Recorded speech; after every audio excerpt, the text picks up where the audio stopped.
होली का क्रम है, उस दिन ग्रहण है, इसलिए धुरंडी का जो कार्य है वो 4 मार्च को सभी लोग मनाएंगे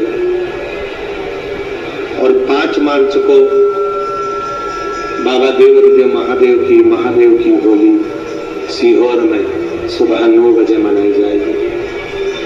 की होली जैसा है, दिवाली आती है तो लगता ही नहीं कि दिवाली जैसा है, राखी आती तो लगता ही नहीं राखी जैसा है। सारे त्योहार फीके हो गए गुरुजी। हमने कहा त्योहार फीके नहीं हुए, त्योहार का कलर फीका नहीं हुआ, त्योहार का रंग फीका नहीं हुआ है, बस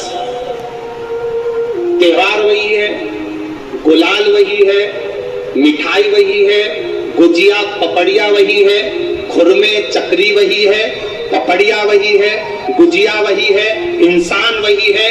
बस बाजार में से जो रौनक समाप्त नहीं हुई है, रौनक आपके भीतर की समाप्त हो गई। आपके भीतर इतनी ईर्ष्या भराती गई, इतनी ईर्ष्या भराती गई, इतनी ईर्ष्या भराती गई कि वो ईर्ष्या के कारण, उस अहंकार के कारण, उस अहम के कारण तुम एक दूसरे से मिलना पसंद नहीं कर पाते। पहले के लोग कहते थे हमारे यहाँ जब होली होती थी इतने लोग आते थे, मिलने जाते थे, गुलाल लेकर जाते थे। आजकल तो कोई दिखता नहीं है। कारण केवल इतना सा है, तुम्हारा अहंकार, तुम्हारा ईगो, तुम्हारा अभिमान तुम्हें अपने घर से बाहर नहीं निकालता। तुम घर से बाहर नहीं निकलते अपने अहंकार के कारण, अपनी काया के कारण, अपनी अभिमतता के कारण आप दूसरे से मिलना पसंद नहीं करते। जरा सा कोई ने कलर लगाया तुम्हें क्रोध आ गया, जरा सा किसी ने गुलाल लगाया तुम्हें गुस्सा आ गया, जरा सा कोई आया भाभी जी भैया जी करके गुलाल लगा गया, तुम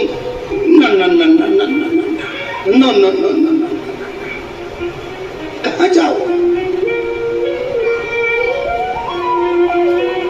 इतने वीआईपी हो गए, इतने वीआईपी हो गए, इतने वीआईपी हो गए कि अपने त्योहारों से भी दूर हो गए। मेरा निवेदन है, होली का त्योहार आ रहा है, उस फागुन के त्योहार में मेरा देवाधिदेव महादेव माता पार्वती के साथ होली खेलता है, मेरा कृष्ण कन्हैया राधा रानी के साथ होली खेलता है। आप भी अपने इष्ट मित्रों के साथ होली खेलिए और दिल से खेलिए, दिल से खेलिए, हृदय से खेलिए, भाव से खेलिए, दिल से त्योहार मनाइए। हमारे सीहोर जिले में एक होली होती थी, उस होली का नाम हमने पिछली बार बदल दिया था। कौन सी होली करती थी? महादेव की होली। पिछली बार हमारे सीहोर जिले में हमेशा होती आई थी वो होली, थोड़ा उसका नाम हमने चेंज कर दिया था तो उसको महादेव की होली कर दिया। मेरे सीहोर जिले के रहने वाले सभी रहवासियों से, जिले भर के निवासियों से निवेदन करना चाहूंगा, वो पुरानी होली को बंद कर महादेव की होली नाम दिया गया है। शिव मंदिर में जाना है, चंदन का जल शिव जी को 1 लोटा चढ़ाना। एक बात अपनी जिंदगी में उतार कर रखो, शंकर भगवान को घी का दिया भी लगाओ तो तुम्हारे घर में जो असली घी हो, थोड़ा सा भले 1 बत्ती लगाओ, भले इतनी सी बत्ती जलाओ, पर असली घी की जलाओ। शिव जी को अगर चंदन भी लगा रहे हो तो असली लगाओ। शंकर भगवान को चावल भी चढ़ा रहे हो तो असली चढ़ाओ। शंकर भगवान को अगर अष्टगंध भी चढ़ा रहे हो तो असली चढ़ाओ। केमिकल का कोई चीज मेरे महादेव को मत चढ़ाओ जिससे भगवान शिव की मूर्ति नष्ट हो। ऐसी कोई चीज मेरे महादेव को न चढ़ाओ। अगर शंकर भगवान के साथ आप होली खेल रहे हो तो चंदन का पानी शंकर भगवान को चढ़ाइए, अष्टगंध का जल भगवान शिव को चढ़ाइए।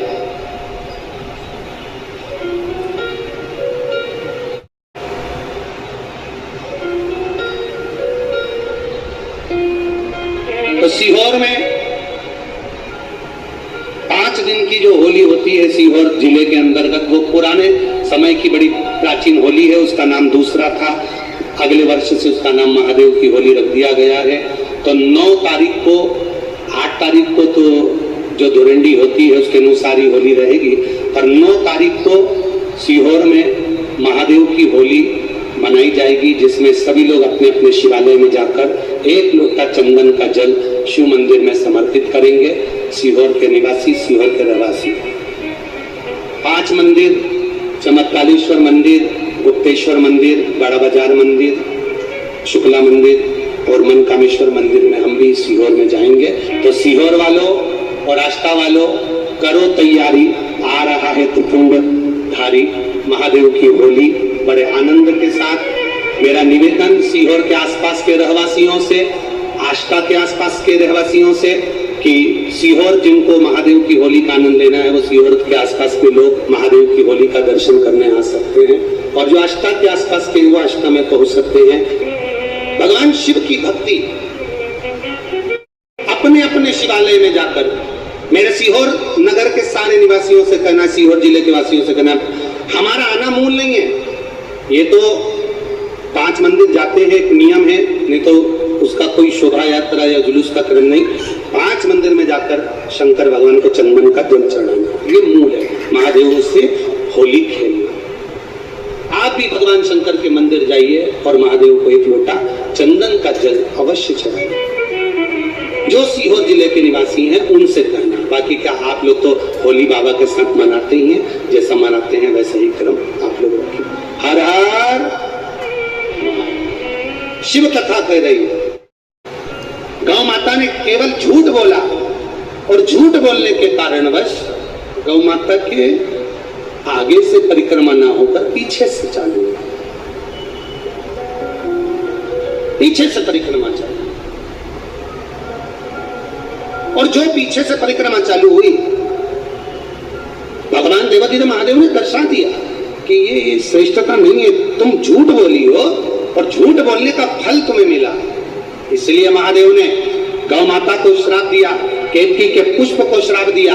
ब्रह्मा जी झूठ बोलने से वाकिफ ना करे, ब्रह्मा जी ना रुक पाए, तो भगवान शंकर ने अपने तुरंत पांव के अंगूठे से नख तोड़कर फेंका, फेंकते से काल भैरव को प्रकट करा। काल भैरव ने अपनी चीटी उंगली का नख फेरकर ब्रह्मा जी का शीश काट दिया। शीश लुढ़कता लुढ़कता लुढ़कता लुढ़कता लुढ़कता लुढ़कता गया और ब्रह्मा जी के रक्त से एक नदी प्रकट हो गई, जिसका नाम कर्मनाशा नदी पड़ गई। कर्मनाशा जो आज भी उत्तर प्रदेश में बहती है, उस नदी में कोई पुण्यवान ने जिंदगी में कोई यज्ञ अनुष्ठान व्रत पूजन जो भी करा होता है, उसका छींटा भी अगर शरीर पर लग जाए तो उसके जीवन का सारा पुण्य समाप्त हो जाता है। ऐसी कर्मनाशा नदी।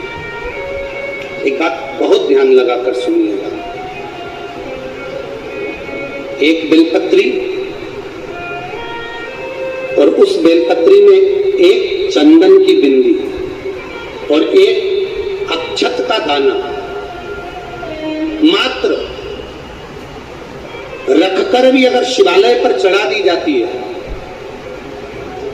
एक बेलपत्री, एक चंदन का बिंदी, और चंदन फिर निवेदन करेंगे आज के जमाने में तुम लोग सब घिसा घिसाया पड़ा पड़ाया डब्बी का सामान ले लेकर, तो नहीं, चंदन की मुठिया रखो, थोड़ा सा भी घिसो, जरा सा भी घिसो, उसकी एक बिंदी और एक चावल का दाना।